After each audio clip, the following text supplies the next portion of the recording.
Supporters of nuclear power say that the chances of a major accident are minute, yet the industry's track record over the past 30 years hasn't been without blemish, and the latest accident in the Soviet Union has shown that radiation leaks don't respect international borders.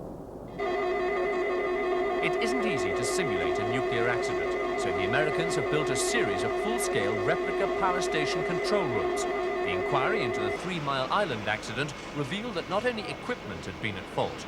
Now the US Nuclear Regulatory Commission insists that there be rigorous operator tests as well as the normal technical inspections of new power plants.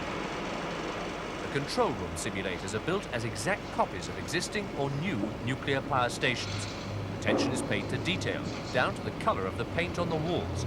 Computers can create problems which range from a light bulb burning out to a full meltdown of the reactor's core. As new power plants are built, such as this one near Augusta, Georgia, they must undergo stringent safety checks before they can be brought into use. But Chernobyl has shown that if there is an accident, the response must be instantaneous. Speed is all important when it comes to evacuating areas after a radiation leak. Computer graphics can reveal the drift of a nuclear cloud. Emergency services can also get direction on what rivers flow through the area or what are the best escape routes.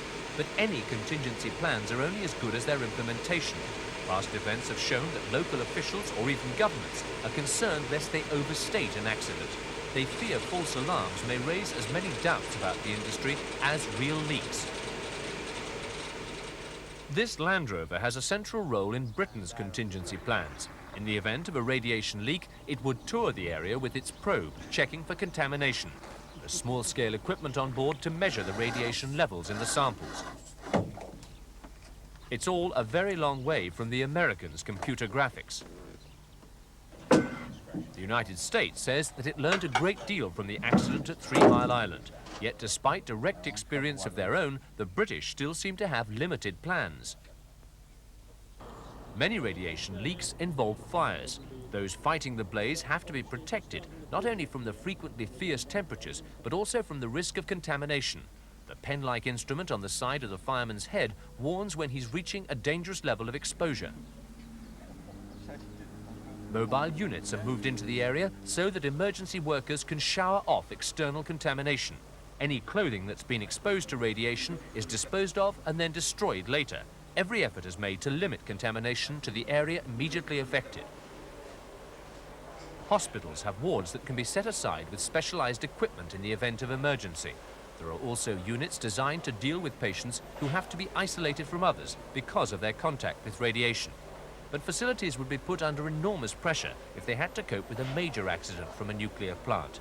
Doctors say that it's vital that many of those involved in such an incident receive immediate medical attention if they're to stand a chance of survival.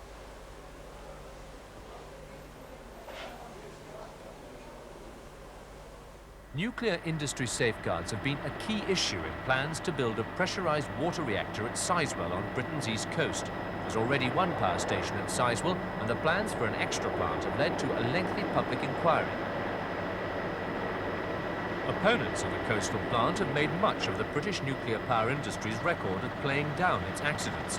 They point out that a radiation leak from Sizewell could cause serious problems well beyond the sparsely populated area around the plant.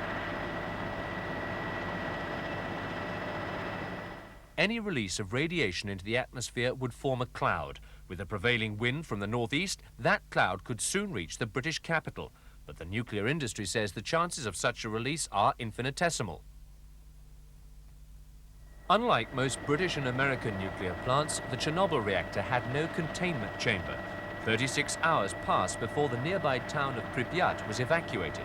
Chernobyl has shown that countries sometimes like to keep their problems private, worth considering when it's realized how many land-based nuclear reactors there are in the world.